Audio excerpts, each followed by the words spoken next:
Assalamualaikum, nama saya Nurli binti Anas, nombor ID 2023388761. Kumpulan kami ingin membentangkan tajuk tentang kepentingan dan kesan ilmu terhadap masyarakat di Malaysia, di mana untuk bahagian saya akan membentangkan tentang pengenalan dan juga pembahagian ilmu dalam video ini. Seperti yang kita tahu, menuntut ilmu merupakan satu perkara yang wajib dilakukan kerana ilmu ini merupakan titik asas perjalanan kita dalam melaksanakan tanggungjawab sebagai seorang yang dapat menyumbang diri, masa dan juga tenaga dalam memastikan negara kita ini terus berkembang maju seiring dengan kemajuan teknologi.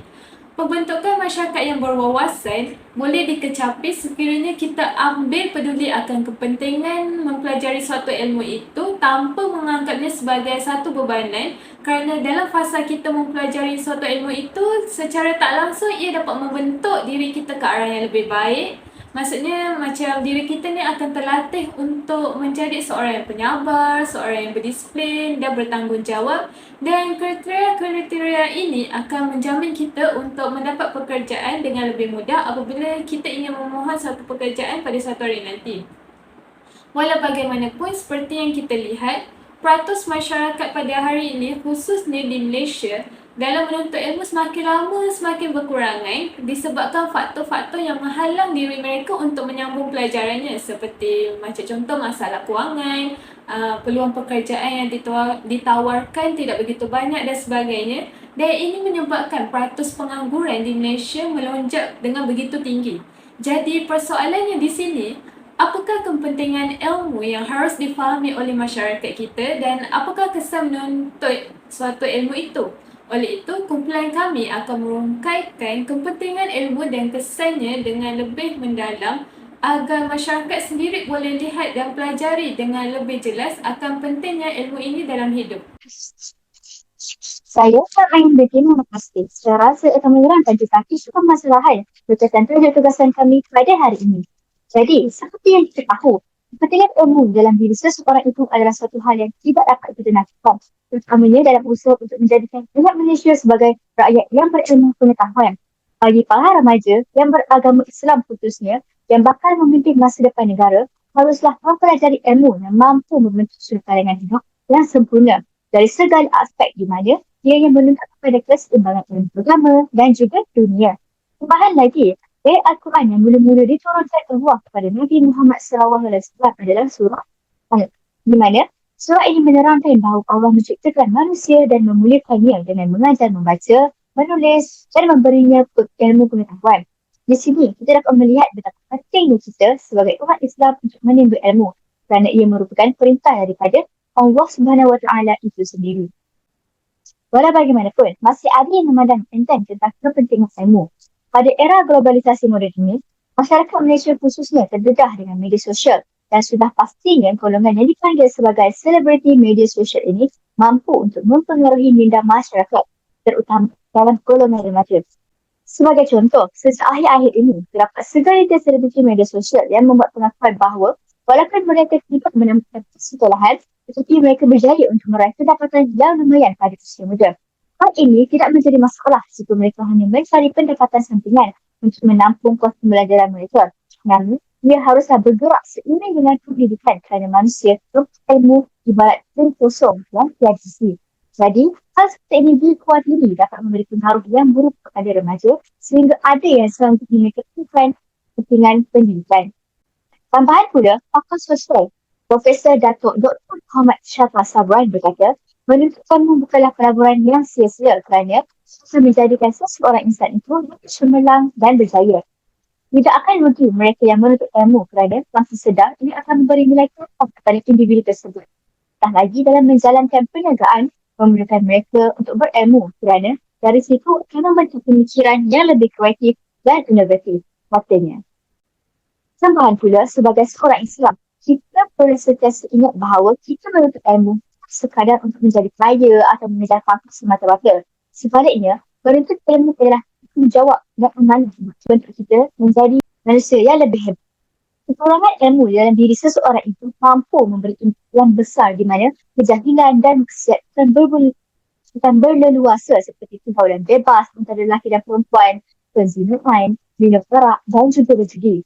Boleh dikatakan, mana masyarakat jahiliah sebelum kedatangan Islam akan kembali semula dan menjadi budaya seharian dalam masyarakat Islam. Oleh kerana kurang di ilmu pengetahuan itu, manusia tidak akan ada rasa takut pada azab Allah Subhanahu Wa Taala dan sanggup untuk melakukan sahaja demi mencapai kepuasan hidup tanpa memikirkan batas agama dan juga syariat. Seterusnya, ilmu masyarakat akan hidup dalam suasana yang huru-hara dengan keputusan agama diketentukan dan hukuman dijalankan mengikut undang-undang ciptaan mereka sendiri. Akhirnya berlaku kezaliman, peperangan dan menggugat keamanan negara Malaysia ini sendiri. Dalam menghasilkan kertas kerja ini terdapat dua objektif yang mahu kami ulaskan, iaitu yang pertama, mengkaji kepentingan ilmu dari perspektif Islam dan Barat. Dan yang kedua adalah untuk menganalisa kesan ilmu kepada masyarakat Malaysia.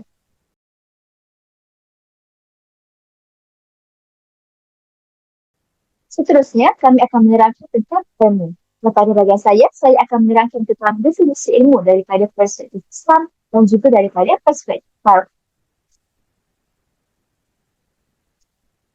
Seperti yang kita tahu sebagai umat Islam di dalam Al-Quran maupun hadis Rasulullah SAW, tidak terhitung betapa banyaknya yang telah menyebut tentang ilmu dan betapa pentingnya untuk kita sebagai umat Islam untuk menimba ilmu. Tambahan pula, kedudukan para penuntut ilmu itu dikatakan sama tarafnya dengan mujahid yang sedang berjuang di jalan Allah SWT. Ini kerana Islam mengakui bahawa ilmu itu adalah milik Allah SWT dan tanpa rahmat daripadanya, manusia tidak akan mampu untuk memperoleh walau secerdas ilmu, tidak kira sekuat mana pun mereka berusaha. Seterusnya, epistemologi Islam mengakui bahawa objek ilmu itu berada pada alam fizik yang boleh dirasa dan difikirkan, seperti tersirat maupun tersurat. Kemudian, ilmu juga termasuk dalam metafizik yang tidak boleh dijangkau oleh akal dan indera manusia. Di sisi lain, Islam mengakui bahawa ilmu itu bersumber daripada wahyu, akal dan juga dari pengalaman manusia itu sendiri. Tambahan pula, wahyu berada pada peringkat yang paling atas berbanding sumber ilmu yang lain kerana wahyu itu sendiri berasal daripada Allah Subhanahu Wa Taala dan sudah pasti kebenarannya adalah bersifat itu. Dari sisi orientasi, Islam memahami bahawa ilmu itu mendorong manusia kepada pengakuan akan kebesaran Allah Subhanahu Wa Taala dan meyakinkan umat Islam bahawa tiada yang layak disembah selain Allah Subhanahu Wa Taala. Jadi, semakin banyak ilmu dalam diri seseorang itu, maka mereka akan semakin mengenal Allah Subhanahu Wa Taala dan patuh kepada perintahnya. Berbeza pula dengan epistemologi Barat, mereka tidak mengakui bahawa adanya alam metafizik. Kerana bagi mereka, objek ilmu itu hanyalah apa yang boleh diindera dan apa yang boleh difikirkan oleh manusia. Oleh itu, bagi mereka, jika sesuatu berhubungan dengan alam metafizik, maka itu bukan sebahagian daripada ilmu. Di dalam konsep Barat, ilmu itu tidak bermuara kepada Tuhan kerana mereka tidak mengakui bahawa adanya wahyu sebagai sumber ilmu. Maka di sini jelas menunjukkan ilmu yang mereka miliki itu tidak akan membawa mereka kepada kebenaran. Bagi mereka, fungsi akan lebih dominan dibandingkan dengan wahyu dan bahkan mereka tidak mengakui kepentingan kewujudan wahyu sebagai sumber ilmu. Hal ini kerana bagi mereka, ilmu hanya akan boleh diusahakan melalui akal dan juga panca indera semata-mata. Selagi manusia mahu berusaha untuk menggunakan akalnya, maka mereka akan mendapat ilmu. Namun ketika mereka berhenti menggunakan akalnya, kedisiplinan manusia dianggap tiada. Di sini kita dapat simpulkan bahawa Islam dan Barat kedua-duanya mementingkan ilmu di dalam kehidupan. Namun mempunyai pandangan yang berbeza tentang ilmu itu sendiri. Okey, pembahagian ilmu ni dia terbahagi kepada 4 bahagian, iaitu yang pertama ilmu fardu ain dan fardu kifayah, yang kedua ilmu nakli dan juga ilmu akli, yang ketiga ilmu ma'rifah dan ilmu sains, dan akhir sekali merupakan ilmu yang perlu dijauhi. Dan kesemua ilmu-ilmu ini akan saya terangkan satu persatu. Okey, kita mula dengan ilmu fardu ain dan fardu kifayah. Menurut manuskrip Tibyan Al-Maram, pembahagian ilmu ni berdasarkan hal seseorang individu seperti yang dinyatakan dalam petikan hadis Nabi SAW, yang di mana hadis ini bermaksud telah berkata Nabi SAW, bermula menuntut ilmu itu artinya ilmu bagi amal yang ia masyhurlah wajib antara segala orang yang Islam tiada lainnya. Yang fardu artinya difardukan akan dia. Dan iaitu hal keadaan ia setengah daripada segala hukum syarak barang yang diberi pahala atas diperbuatinya dan diseksa atas ditinggalkannya atas tiap-tiap orang yang Islam. Kata kill akan sebagai kata yang makbul bermula di kehendak dengan ilmu itu yang difardukan tuntutnya atas tiap-tiap orang yang Islam itu menuntut hal ketiadaan lainnya. Hadis di atas menerangkan bahawa ilmu yang wajib dituntut oleh seseorang individu adalah ilmu hal, iaitu boleh dikatakan ilmu yang utama, yang wajib dan paling afdal dituntut oleh umat Islam. Ilmu hal ini adalah ilmu fardu ain, di mana seperti yang kita tahu, fardu ain ini merupakan satu ilmu yang wajib kita pelajari sebagai umat Islam, seperti macam puasa, rukun Islam, solat fardu. Kalau kita tak belajar ilmu fardu ain ini, maka kita akan mendapat dosa. Manakala untuk fardu kifayah pula, dia adalah ilmu yang tidak wajib kita pelajari. Maksudnya hanya segelintir umat Islam saja yang perlu pelajarinya. Contoh macam ilmu matematik, ilmu perubatan, astronomi dan sebagainya. Menurut Imam Al-Ghazali, ilmu fardu ain ini dia terbahagi kepada 3 bahagian, iaitu yang pertama i'tiqad, iaitu kepercayaan, di mana kita mesti berpegang teguh kepada akidah Islam. Yang kedua adalah fi'li, iaitu perbuatan, maksudnya kita harus mengamalkan segala perintah agama, contoh macam solat fardu dan puasa di bulan Ramadan. Dan akhir sekali adalah tar, yang ini peninggalan. Maksudnya kat sini kita harus meninggalkan segala larangan Allah SWT. Contoh macam kita tak boleh makan makanan khinzir, kita tak boleh makan khinzir, dan juga kita haruslah menjauhkan diri kita daripada meminum arak, kerana semua ini adalah larangan yang telah dinyatakan oleh Allah dalam Al-Quran. Okey, kalau fardu kifayah pula, menurut Imam Al-Ghazali, ilmu ini terbahagi kepada 2 bahagian, iaitu ilmu syariah dan ilmu bukan syariah. Dan setiap bahagian ni dia dipecahkan lagi. Okey, apa itu ilmu syariah? Ilmu syariah ni merupakan satu ilmu yang diperoleh daripada para nabi dan tidak bersumberkan akal fikiran. Di samping itu, ilmu ini dia terbahagi kepada 4 kumpulan, iaitu yang pertama adalah usul, iaitu asal, di mana ia merupakan ilmu Al-Quran dan hadis Nabi. Yang kedua adalah furu', iaitu cabang, di mana ia membincangkan tentang keduniaan dan akhirat. Yang ketiga adalah muqaddimas, iaitu pengenalan, di mana ilmu ini adalah ilmu alat seperti ilmu bahasa dan nahwu yang diperlukan untuk memahami Al-Quran dan juga hadis Rasulullah SAW dengan lebih jelas. Dan akhir sekali adalah ilmu mutammimat, iaitu ilmu pelengkap, di mana ianya merupakan ilmu periwayatan hadis dalam membimbing kita untuk hidup di atas muka bumi ini. Seterusnya adalah ilmu bukan syariah, di mana ilmu ini dia merupakan ilmu yang berkaitan dengan hal-hal keduniaan, dan ilmu ini terbagi kepada 3 bahagian, iaitu ilmu mahmud yang bermaksud ilmu yang terpuji seperti ilmu perubatan dan matematik. Yang kedua adalah ilmu madhmum, iaitu ilmu yang tercela seperti ilmu sihir dan silap mata. Dan yang ketiga adalah ilmu mubah, di mana ilmu yang dibolehkan untuk kita pelajari seperti ilmu syair yang beradat dan ilmu falsafah. Seterusnya kita pergi kepada ilmu nakli dan juga ilmu akli. Menurut USIM 2017, ilmu nakli didefinisikan sebagai ilmu yang bersumberkan Al-Quran dan Sunnah seperti akidah, tafsir dan hadis. Manakala ilmu akli adalah ilmu yang bersumberkan olahan akal fikiran manusia seperti ilmu falsafah dan sains fizik. Berkat daripada kemajuan ilmu ini, umat Islam telah mencapai zaman kegemilangannya, di mana ramai tokoh-tokoh Islam terkenal seperti Ibn Sina, Ibn Bajjah dan Al-Khawarizmi terlahir. Dan setiap tokoh Islam ni dia menguasai dengan cukup hebat dalam suatu bidang tertentu. Sebagai contoh macam Ibn Sina, dia mahir dalam bidang falsafah dan perubatan, manakala Al-Khawarizmi merupakan tokoh Islam yang mahir dalam bidang matematik. Walau bagaimanapun, menurut Fauzi dan juga Ulwan, di Barat, ilmu akli ini dia telah ditolak dan oleh pihak gereja, di mana ianya berlaku kerana paderi menganggap dirinya berada pada kedudukan yang teratas dalam hierarki masyarakat, di mana tidak ada seorang manusia pun yang boleh menghakimi mereka dan hanya diri mereka sahaja yang berhak menzalimi orang ramai. Secara tak langsung, penolakan ini telah membawa kepada pertembungan di antara ilmu nakli, Kristian dan ilmu akli menurut Al-Qaradawi 1992. Oleh disebabkan itu, maka fahaman sekularisme juga telah wujud atas daripada pengasingan antara kedua-dua ilmu tersebut. Jadi, bagi mengatasi masalah ini, integrasi harus dilaksanakan di mana ia merupakan satu proses gabungan antara ilmu nakli dan juga akli agar kita dapat menjalani kehidupan kita dengan seimbang, iaitu dunia dan juga akhirat.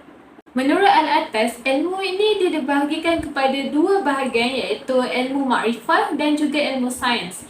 Ilmu makrifah dalam bahasa Melayu dia dikenali sebagai ilmu pengenalan di mana ia merupakan makanan bagi jiwa manusia untuk mengenali suatu benda itu dengan lebih terperinci. Selain itu, dari sudut Nabi, ilmu makrifah ini merupakan ilmu yang tertinggi dan dijadikan sebagai rujukan dan panduan dalam semua formulasi sains dan aktiviti manusia kerana ilmu ini dia diberikan oleh Allah SWT kepada Nabi Muhammad SAW dalam bentuk Al-Quran dan Sunnah. Manakala ilmu sains atau dipanggil sebagai ilmu pengetahuan boleh dikategorikan sebagai fizik dan juga objek-objek yang berkaitan dengannya melalui daya intelektual dan juga jasmania. Ilmu pengetahuan ini ianya tidak terbatas dan boleh disangka oleh sesiapa sahaja kerana suatu objek yang dikaji itu dia boleh berubah mengikut masa dan ramai ahli sains akan terus mengkajinya dan hasil daripada uji kaji ini mungkin berbeza daripada yang sebelumnya. So, ilmu pengetahuan ini juga dia dianggap sebagai fardu kifayah kerana ilmu ini hanya segelintir manusia saja yang perlu mengetahuinya. Pembahagian ilmu yang terakhir ini adalah ilmu yang perlu kita jauhi dan harus kita elak. Menurut penulis manuskrip Tibyan Al-Maram, kategori ilmu ini dia dikenali dengan pelbagai istilah iaitu ilmu yang haram dipelajari, ilmu yang tercela, ilmu yang tidak memberi manfaat. Malah ilmu ini juga boleh membawa kepada kemudaratan agama dan juga kehidupan manusia menurut pandangan sarjana. Antara ilmu yang harus kita elak daripada mempelajarinya adalah ilmu sihir, ilmu bomoh dan seangkatan dengannya. Jadi itu sahaja daripada saya. Sekian, terima kasih. Nama saya Nurul Ain Ashikin binti Ahmad Tamizi, nombor matrik 2023389991. Okey, seterusnya saya akan membincangkan mengenai adab menuntut ilmu daripada pelbagai perspektif. Terdapat 3 perspektif yang akan dibincangkan. Yang pertama adalah daripada tafsiran Al-Quran dan Hadis. Yang kedua daripada perspektif Imam Ash-Shafi'i iaitu ahli fiqh Islam. Yang ketiga adalah daripada perspektif Syekh Muhammad Syakir iaitu ulama besar Mesir. Menurut tafsiran Al-Quran dan Hadis, adab yang pertama adalah memulakan atas dasar nama Allah SWT. Daripada surah Al-Alaq ayat pertama yang bermaksud, bacalah dengan menyebut nama Tuhanmu yang menciptakannya. Daripada ayat ini, jelaslah bahawa penuntut ilmu disyariatkan untuk membaca kalimah basmalah iaitu Bismillahirrahmanirrahim yang merupakan sebahagian daripada ayat Al-Quran. Selain daripada perintah untuk membaca yang terdapat dalam surah Al-Alaq, terdapat juga perintah untuk menyebut nama Allah serta berpuji-pujian dan doa yang dituntut dilakukan untuk mengharapkan rahmat daripada Allah SWT ketika menuntut ilmu. Adab yang kedua adalah berada dalam keadaan tenang dan diam ketika ilmu disampaikan. Daripada hadis riwayat Bukhari, Rasulullah SAW bersabda, barang siapa yang beriman kepada Allah dan hari akhirat, maka berkatalah yang baik, dan jika tidak ada, maka diam. Imam Nawawi juga menjelaskan bahawa ketika menghadiri majlis ilmu, tidak boleh bersuara tanpa keperluan ataupun tertawa atau berbual hal yang tiada kaitan dengan ilmu yang sedang dipelajari. Dan adab yang ketiga adalah berdoa memohon rahmat Allah agar ilmu yang diperoleh bermanfaat. Rasulullah SAW pernah mengajarkan satu doa iaitu, Ya Allah, aku memohon kepadamu ilmu yang bermanfaat, rezeki yang halal dan amalan yang diterima. Berdoa dapat memberikan kemudahan dalam pelajaran. Rasulullah telah mengajarkan doa ini untuk diaplikasikan ketika menuntut ilmu agar ilmu yang dipelajari tidak akan menjadi sia-sia dan bermanfaat untuk kehidupan. Seterusnya, daripada perspektif Imam Ash-Shafi'i, beliau telah memberikan pesanan dalam adab menuntut ilmu. Pesanan beliau mengatakan bahawa, wahai saudaraku, ilmu tidak akan diperoleh kecuali dengan 6 perkara yang akan diperincikan, iaitu kecerdasan, semangat, sungguh-sungguh, berkecukupan, bergaul dengan guru dan waktu yang lama. Yang pertama adalah kecerdasan. Kecerdasan bermaksud potensi diri daripada aspek keupayaan berfikir setiap manusia yang sejak daripada lahir. Setiap manusia perlu mencari dan menimba ilmu bagi meningkatkan potensi diri tersebut agar manfaat daripada ilmu yang dipelajari dapat diaplikasikan dalam kehidupan. Yang kedua adalah semangat. Semangat yang tinggi dapat mendorong kemahuan penuntut ilmu untuk belajar sebanyak mana mungkin ilmu Allah SWT yang luas di muka bumi ini. Semangat yang dimiliki untuk menggerakkan seseorang individu untuk terus mengkaji, meneliti dan menghayati ilmu yang dipelajari tanpa henti kerana perasaan ingin tahu yang mendalam telah tertanam dalam diri mereka. Dan yang ketiga adalah bersungguh-sungguh. Penuntut ilmu yang bersungguh-sungguh dapat memahami dengan mudah setiap apa yang dipelajari kerana setiap kelakuan hendaklah dilakukan dengan segenap hati dan tekun agar terhindar daripada sikap putus asa apabila menghadapi cabaran ataupun ujian ketika menuntut ilmu. Yang keempat adalah berkecukupan. Berkecukupan di sini bermaksud cukup daripada segi bekalan harta dan jiwa yang rela untuk berkorban ketika menuntut ilmu. Hal ini demikian kerana ilmu ni harus dipelajari dan diterokai seluruh pelosok tempat agar dapat disebarkan kepada setiap manusia. Sebagai contoh, Imam Syafi'i telah merantau ke Mekah pada usia 10 tahun untuk menuntut ilmu, dan pada usia 15 tahun beliau telah mengembara ke Madinah untuk belajar bersama Imam Malik, dan pada usia 15 tahun beliau telah menjadi mufti ataupun tempat rujukan dalam urusan agama. Yang seterusnya, yang kelima adalah bergaul dengan orang yang berilmu ataupun guru yang pakar dalam bidangnya. Pemahaman terhadap ilmu yang dipelajarinya akan menjadi lebih mudah jika disampaikan secara langsung. Namun, adab dan akhlak yang mulia terhadap guru perlu dititik beratkan agar mendapat keberkatan daripada guru tersebut mahupun Allah SWT. Dan yang terakhir sekali adalah waktu yang panjang. Waktu yang panjang di sini bermaksud penuntut ilmu perlu belajar secara berterusan ataupun konsisten bermula sejak dari lahir sehinggalah ke liang lahat. Penuntut ilmu wajib untuk memiliki jiwa yang bersemangat yang berjihad ke jalan Allah SWT, kerana berjihad bukan sahaja di medan perang, malah berjihad menuntut ilmu darjat pahalanya setaraf dengan berperang. Menurut perspektif Syekh Muhammad Syakir, iaitu ulama besar Al-Azhar Mesir, di dalam kitab beliau iaitu Kitab Wasyaya, adab menuntut ilmu terbahagi kepada 3 bahagian. Yang pertama adalah adab terhadap diri sendiri, adab terhadap pendidik dan adab terhadap ilmu. Adab terhadap diri sendiri iaitu yang pertama, penuntut ilmu perlu membetulkan niat bahawa menuntut ilmu adalah sebagai suatu ibadah, iaitu amalan taqarrub yang mendekatkan diri kepada Allah SWT dalam konteks rohani, yang membuatkan manusia ni merasakan diri dia sentiasa diawasi ataupun dilihat oleh Allah. Seterusnya, memiliki hasrat ataupun iaitu kemahuan, kegairahan dan motivasi yang tinggi dalam menjajaki ilmu serta merasa puas dengan ilmu yang dimilikinya. Hasrat atau keinginannya adalah prasyarat yang penting dalam pendidikan kerana ia mampu untuk menghasilkan ilmu yang berkualiti. Selain itu, kesabaran adalah kunci dalam keberhasilan ilmu yang dipelajari kerana ia merupakan inti kecerdasan emosi. Kebanyakan manusia ni mempunyai intelektual yang sempurna, tapi tanpa kecerdasan emosi yang terstabil, maka sesuatu perkara itu akan menjadi sia-sia. Yang kedua adalah adab terhadap pendidik.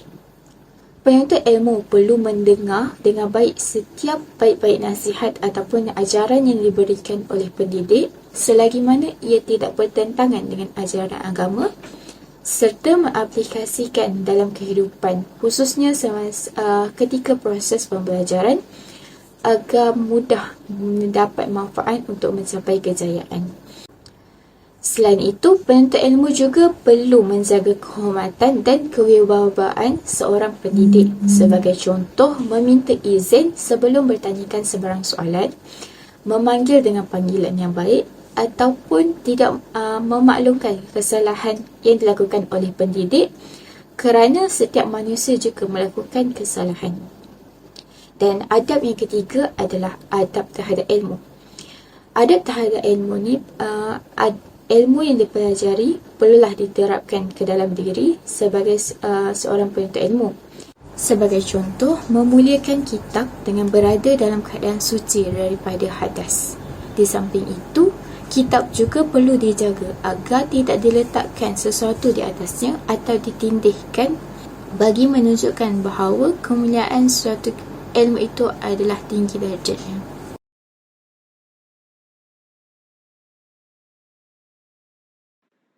Antara kesan ilmu yang kami dapat daripada perbincangan ini ialah melahirkan masyarakat berminda kelas pertama, meningkatkan taraf dan kualiti hidup masyarakat, melahirkan masyarakat yang bermoral, dan yang terakhir sekali adalah menyumbang kepada penyelesaian masalah.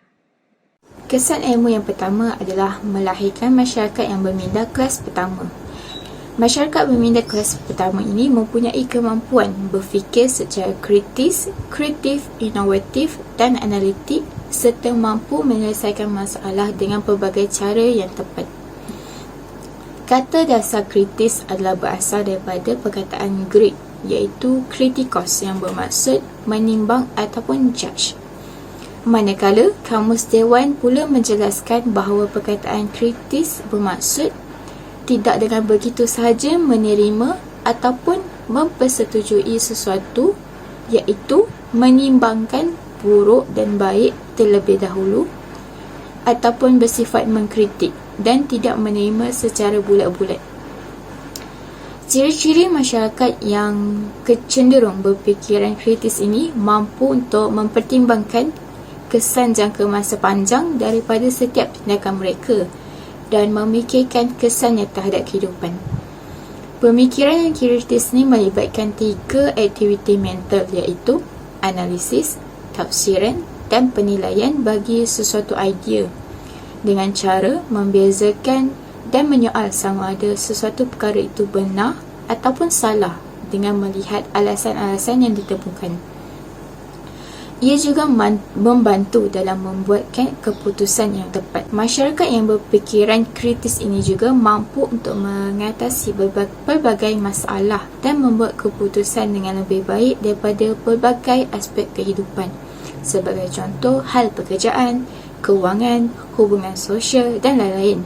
Dengan menggunakan pengetahuan ataupun pengalaman mereka untuk menciptakan solusi yang baru yang bersifat kognitif dan efektif dalam menangani masalah-masalah.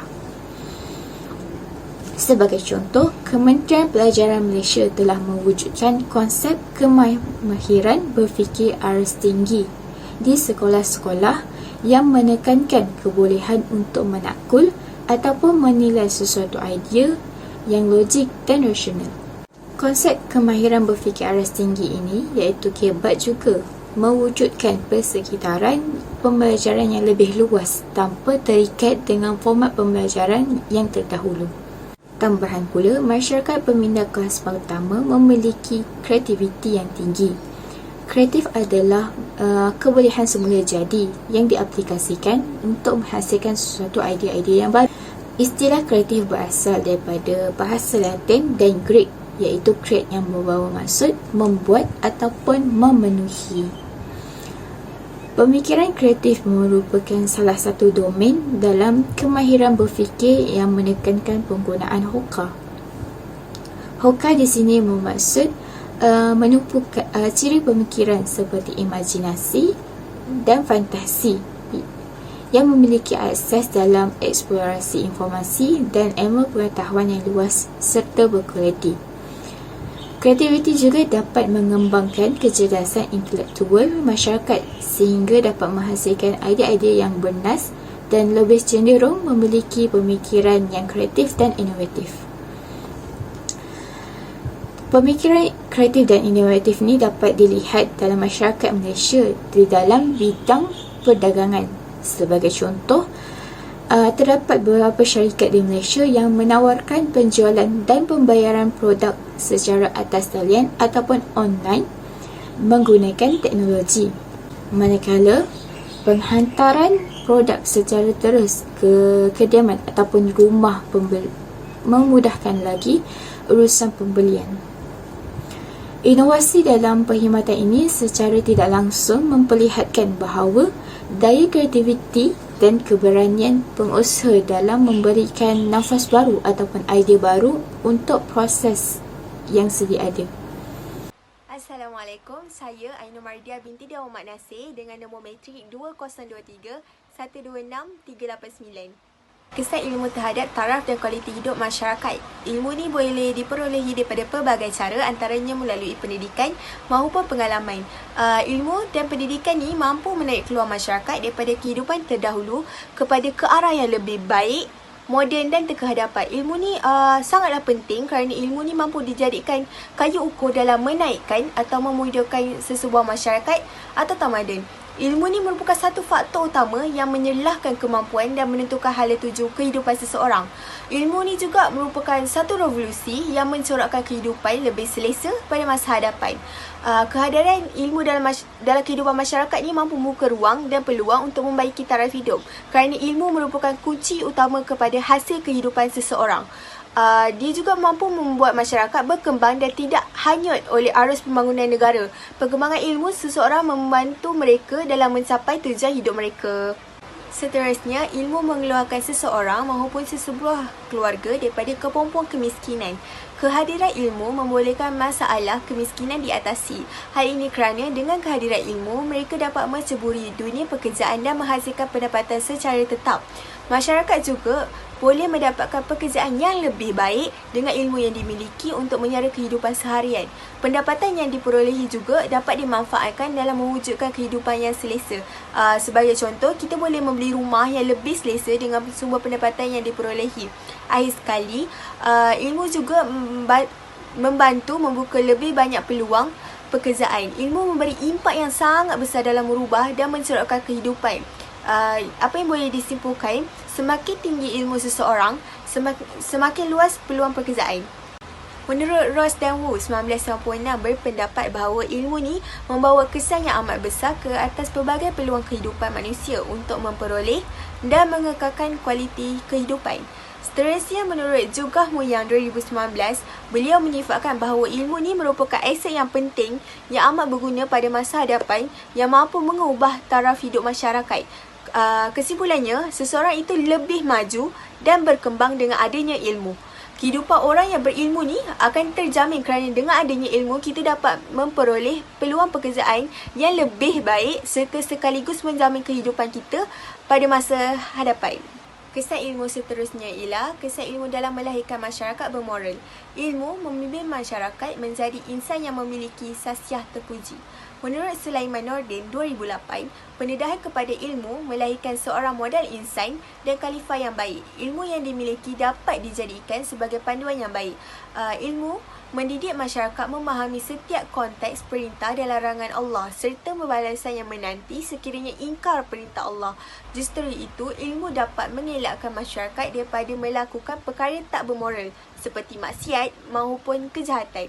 Seterusnya, ilmu membuka ruang kepada masyarakat untuk menerapkan dan mempraktikkan nilai-nilai murni dalam kehidupan seharian. Contohnya, nilai-nilai yang dapat kita aplikasikan dalam kehidupan seharian ialah saling menghormati, bertanggungjawab, menghargai dan bertimbang rasa. Nilai-nilai ini mampu membina ukhuwah yang baik sesama masyarakat serta mewujudkan suasana harmoni dan sejahtera sesama masyarakat. Kesimpulannya, ilmu mampu melahirkan insan yang berakhlak mulia. Ilmu membimbing masyarakat daripada terdedah dengan perkara-perkara buruk yang mampu mendorong kepada kesesatan. Kesan ilmu yang terakhir ialah kesan ilmu dalam menyumbang kepada penyelesaian masalah. Sebagai seorang manusia ni, kita ni tak pernah lari daripada masalah. Seringkali kita menghadapi masalah sama ada di rumah, di tempat kerja dan di tempat belajar. Bagi orang yang berilmu ni, mereka percaya bahawa setiap masalah ni pasti ada jalan penyelesaian tersendiri. Hal ini kerana dengan ilmu yang dimiliki, mereka dapat menggunakannya dalam menyelesaikan masalah dalam kehidupan seharian mereka. Mereka dapat mengaplikasikan ilmu yang dimiliki dalam menyelesaikan masalah secara rasional dan profesional. Kehadiran ilmu ni membuatkan masyarakat berupaya membuat pilihan dan keputusan sendiri dalam menangani masalah dan membebaskan diri daripada pengaruh luar yang tidak berfaedah. Apa yang dapat kita simpulkan ialah ilmu adalah sangatlah penting dalam menyelesaikan masalah yang melanda. Ini terbukti daripada penularan wabak COVID-19 ni. Kehadiran ilmu ni telah membuka ruang kepada penghasilan vaksin oleh para saintis melalui pelbagai kajian dan penyelidikan. Vaksin ni adalah bertujuan untuk mencegah penularan virus tersebut daripada menjadi lebih kritikal. Dengan kehadiran vaksin ni, mutu kehidupan masyarakat dapat dipulihkan dan dipertingkatkan. Masyarakat juga dapat menjalankan aktiviti seharian seperti sedia kala. Tak ada lagi lah macam kita kena kurang duduk kat rumah. Dan jelaslah bahawa wabak ini dapat membuktikan betapa pentingnya ilmu, khususnya dalam menangani situasi yang sukar dijangka. Assalamualaikum warahmatullahi wabarakatuh. Nama saya Nur Raudah Syauqina binti Muhammad Zaki dan saya ingin meneruskan pembentangan grup kami dengan bahagian cadangan dan penyelesaian. Bagi cadangan dan penyelesaian, yang pertama ialah memperbanyakkan membaca bagi meningkatkan ilmu dalam diri. Seperti contoh, meminjam buku di perpustakaan dan juga membeli buku di kedai-kedai berhampiran dengan rumah kita. Namun hal yang demikian, masih terdapat segelintir masyarakat yang malas untuk membaca buku sedangkan banyak yang boleh diperolehnya seperti pepatah membaca jabatan ilmu.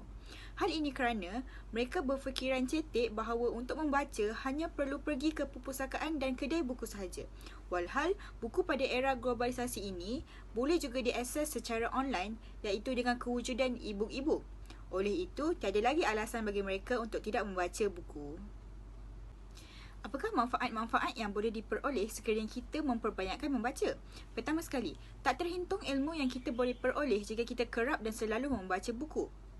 Bagi para pelajar pula, mereka dapat menyiapkan dan melengkapkan assignment-assignment yang diberikan dengan pantas dan cepat kerana sudah ada ilmu pengetahuan di dalam diri disebabkan mereka selalu membaca. Seterusnya, bagi kanak-kanak pula, mereka dapat menjadikan membaca ini sebagai salah satu hobi kerana seawal usia mereka ini sangatlah digalakkan untuk membaca bab kata pepatah, meluntur buluh biarlah dari rebungnya. Tambahan pula, ibu bapa boleh mengajar anak-anak untuk melawat perpustakaan bagi menambahkan lagi minat mereka untuk membaca. Ibu bapa juga tidak perlu risau jika anak-anak mereka membuat bising kerana pada zaman sekarang sudah wujud perpustakaan yang khusus untuk kanak-kanak yang dinamakan perpustakaan kanak-kanak. Bagi cadangan dan penyelesaian yang kedua ialah menonton video atau kandungan digital di platform seperti media sosial dan penerimaan video. Contohnya melihat perkara yang mendatangkan kebaikan. Hal ini kerana dalam meniti arus pemodenan ini, semua masyarakat tidak kira usia sangatlah suka untuk men-scroll media sosial dan lebih tertarik kepada media sosial. Antara contoh-contoh media sosial yang terdapat pada hari ini termasuklah TikTok, Instagram, Twitter, Facebook dan banyak lagi. Kesannya, mereka dapat menambahkan ilmu pengetahuan di samping mendapatkan sedikit hiburan seperti berbatah sambil menyelam minum air. Dalam konteks lain, bagi menarik minat lebih ramai masyarakat untuk menonton video yang mendatangkan ilmu pengetahuan, individu-individu seperti pempengaruh-pempengaruh dan juga content creator di luar sana perlulah menghasilkan video dan kandungan yang lebih menarik, tidak membosankan dan juga ada daya tarikan yang tersendiri. Hal ini kerana masyarakat lebih mudah tertarik dengan kandungan video yang memiliki daya interaktif yang lebih tinggi. Oleh itu, dengan penghasilan kandungan video yang lebih menarik, masyarakat bukan sahaja dapat hiburan, malahan mendapat ilmu pengetahuan. Seterusnya, saya akan menerangkan tentang cadangan yang seterusnya dalam meningkatkan minat menuntut ilmu dalam kalangan masyarakat. Langkah yang seterusnya ialah meningkatkan relevansi pendidikan dalam mengaitkan pembelajaran dengan kebutuhan dunia kerja dan kehidupan seharian. Langkah yang boleh kita buat dalam ni ialah yang pertama, adalah pentingnya untuk menyesuaikan kurikulum dengan keperluan industri. Kurikulum pendidikan perlu dikemas kini secara berkala bagi memastikan ia mencerminkan perkembangan terkini dalam industri dan dunia pekerjaan dan menyertakan mata pelajaran berkaitan dengan keperluan industri. Oleh itu, pelajar akan memiliki pemahaman yang lebih baik mengenai cabaran dan peluang dalam kerjaya yang mereka pilih. Kesannya mereka akan lebih bermotivasi untuk mengejar pendidikan dengan semangat yang tinggi.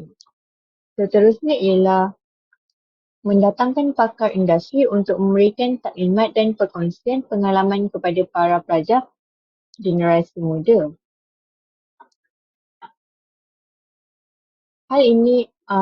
Langkah ini adalah satu langkah yang berkesan. Pakar industri dapat memberikan wawasan berharga kepada pelajar mengenai aplikasi ilmu dalam dunia pekerjaan. Mereka juga dapat berkongsi pengalaman dan memberikan contoh yang nyata mengenai peranan ilmu dalam mencapai kejayaan dalam bidang mereka. Kesannya, keberadaan pakar industri sebagai sumber inspirasi dan dapat membantu mereka melihat relevansi pendidikan dalam dunia nyata. Seterusnya, kita juga dapat relevansikan pendidikan dalam mengaitkan pelajaran dengan kebutuhan dunia kerja dan kehidupan sehari-hari dengan adanya hubungan baik dengan syarikat industri agar dapat merancang kurikulum yang relevan dengan keperluan industri. Kerjasama ini dapat melibatkan merancang kurikulum yang relevan dengan keperluan industri serta memberi peluang kepada pelajar untuk melihat dalam program latihan atau projek yang relevan. Melalui kerjasama ini, pelajar dapat mengenali dunia pekerjaan secara lebih mendalam dan mengembangkan kemahiran yang dihargai oleh majikan. Ini akan memberi mereka keyakinan diri dan memperkuat minat mereka dalam menuntut ilmu. Dan akhir sekali, bimbingan kerjaya perlu disediakan kepada para pelajar. Dengan bimbingan ini, mereka akan diberikan maklumat mengenai prasyarat pendidikan dan kemahiran yang diperlukan dalam kerjaya yang diminati. Hal ini akan membantu mereka membuat keputusan yang lebih tepat mengenai laluan pendidikan dan memotivasikan mereka untuk sambung belajar ke peringkat yang lebih tinggi untuk mencapai matlamat kerjaya yang diidamkan. Cadangan seterusnya adalah dari pihak kerajaan sendiri. Kerana tanpa kerajaan, bagaimana masyarakat mahu menuju ke arah kemajuan? Menurut kata John C. Maxwell, beliau pernah berkata, seorang pemimpin itu dilabel sebagai seorang yang ketahui dan melawati sebuah jalan itu. Malah, dialah yang akan menunjukkan jalan itu sendiri kepada orang lain. Jadi, kerajaan tidak boleh membutakan mata akan tanggungjawab yang telah mereka galas di bahu. Pihak kerajaan boleh mentransformasikan profesi keguruan menjadi profesi pilihan dalam membentuk model insan yang kelas pertama dalam negara ini. Janji yang ditepati adalah kunci kepercayaan. Jikalau kerajaan sendiri tidak menepati janji, bagaimana masyarakat ingin meletakkan kepercayaan mereka dalam kemajuan dan perkembangan ilmu pengetahuan ini dalam setiap individu di Malaysia kini? Yang Amat Berhormat Datuk Seri Abdullah Haji Ahmad Badawi menekankan insan yang bermindakan kelas pertama dalam pembangunan ilmu dalam setiap individu itu adalah wajar, sama ada dari segi ilmu pengetahuan, kemahiran, modal intelek yang melibatkan bukan sahaja ilmu sains, malah teknologi dan kesawanan turut perlu dikukuhkan. Dunia ini semakin berusia, maka semakin maju dunia ini dalam bidang teknologi. Takkan Malaysia ingin menjadi katak di bawah tempurung buat selama-lamanya. Oleh itu, pembinaan modal insan melalui bidang teknologi dan kesawanan perlu kita tingkatkan supaya dapat membina masyarakat yang berkelas pertama ini. Dengan teknologi, kita dapat buka peluang pertumbuhan ekonomi di mana penginovasian yang berlaku kepada teknologi semakin canggih yang menyebabkan transformasi dunia yang pantas serta membenarkan perniagaan yang cekap dan maju. Platform digital serta peranan teknologi ini berjaya memacu aktiviti sosial dan ekonomi dengan jangkaan berlakunya peningkatan sumbangan e-dagang pada KDNK, iaitu keluaran dalam negara kasar. Anggaran yang dijangka melebihi 170 bilion pada tahun 2020 dan 400 bilion menjelang 2025. Besar nilai itu. Manakala dengan kesawanan pula, saya dapat beri contoh seorang individu yang bernama Nur Niloufar Muhammad Nur. Beliau merupakan seorang pelakon, pengacara, model wanita Malaysia dan usahawati. Beliau telah tersenarai dalam Forbes 30 Under 30 Asia 2017 bagi kategori e-dagangan dan perucitan oleh majalah perniagaan antarabangsa Forbes. Beliau terpilih mewakili Malaysia untuk program delegasi belia Pertubuhan Bangsa-Bangsa Bersatu iaitu UNDP dan dijemput menjadi panel penceramah di Forum Belia Miss UNDP 2017 yang diadakan di New York, Amerika Syarikat pada September 2017. Pada 18 Jun 2020, Niloufar sebenarnya telah menubuhkan pertubuhan kebajikannya sendiri, Pertubuhan Kasih Niloufar yang bertujuan bagi membantu insan yang memerlukan. Bagaimana beliau menjadi berjaya yang sehingga mengharumkan nama negara kita? Untuk pengetahuan semua, beliau merupakan pelajar cemerlang iaitu 8A dalam PMR dan 10A dalam SPM di MRSM Langkawi serta beliau telah meraih 5A dalam UPSR. Ini semua adalah bermula dengan pendidikan negara kita. Betapa pentingnya profesi perguruan ini kepada negara. Oleh itu, kita perlu jadikan ia sebagai pilihan untuk melahirkan masyarakat yang berminat kelas pertama ini. Selain daripada itu, kita juga dapat membantu dalam merungkaikan isu para graduan yang tidak memperoleh pekerjaan, di mana pada zaman COVID-19, banyak majikan telah membuat keputusan untuk mengurangkan tawaran pekerjaan kepada graduan kerana pihak majikan sendiri ada kesulitan dalam pembayaran gaji pada ketika itu. Dengan perbanyakkan profesi perguruan ini sambil menyelam minum air, kita dapat melahirkan masyarakat minda yang berkelas pertama serta dapat meningkatkan ekonomi negara kita. Seterusnya, kerajaan perlu fokus pada peningkatan fasiliti pendidikan dan komponen bantuan pembelajaran di kawasan bandar dan luar bandar.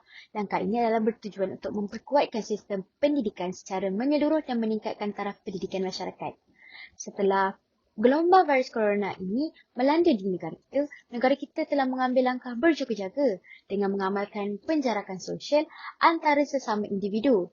Jadi, sebelum kehadiran vaksin, keadaan masyarakat sangat teruk di mana kematiannya ratusan hari demi hari.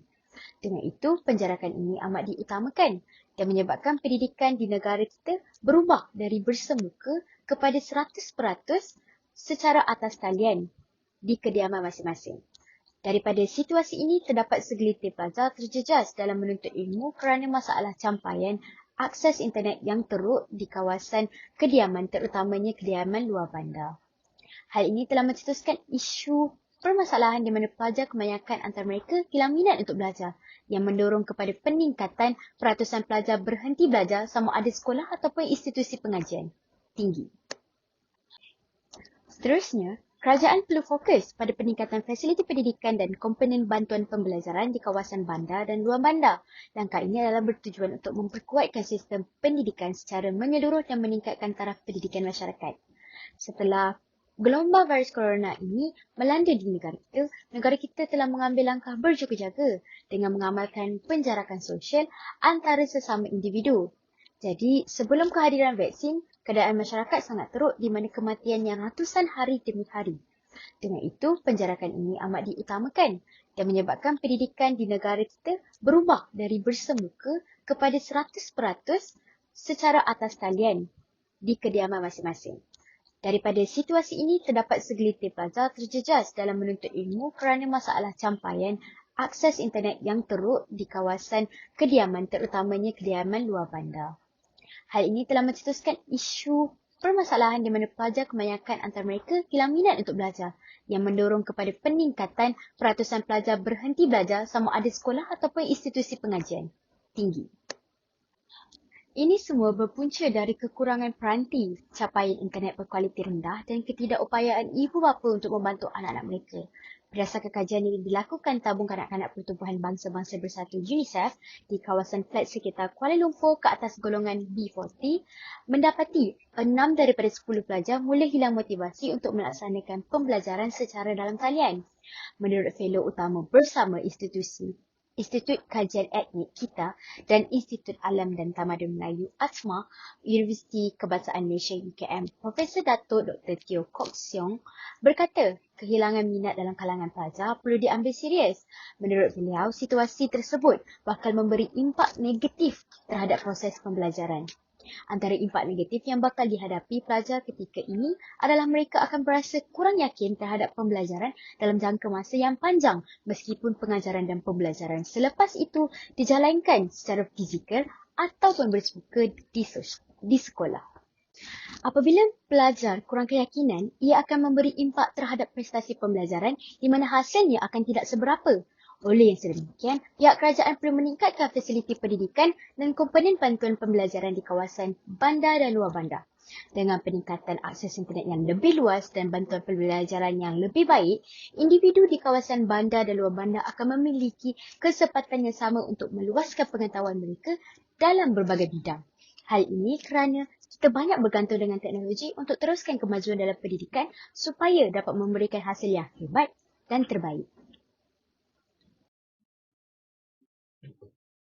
Akhir sekali, sebagai rumusan, ilmu memiliki kepentingan yang tak terbantah dalam kehidupan. Kurangnya ilmu berdampak pada masalah sosial dan ancaman terhadap keamanan negara. Ilmu memberikan nilai tambah dan kreativiti dalam bisnes. Dalam Islam, ilmu dianggap penting dan berasal dari akal, intuisi, pengalaman dan wahyu. Konsep ilmu dari perspektif barat pula mengandaikan akal dan pengalaman manusia. Ilmu penting dalam meningkatkan taraf hidup masyarakat kerana ia membentuk masyarakat bermoral dan melahirkan masyarakat berminda kelas pertama. Solusi dalam mengatasi kurangnya minat terhadap ilmu meliputi kehidupan budaya, membaca, memanfaatkan media sosial dan meningkatkan fasilitis pendidikan dan kesedaran hendaklah diambil berat oleh kesedaran dan kerjasama masyarakat penting dalam mengatasi isu ini. Sekian saja daripada saya. Sekian, terima kasih.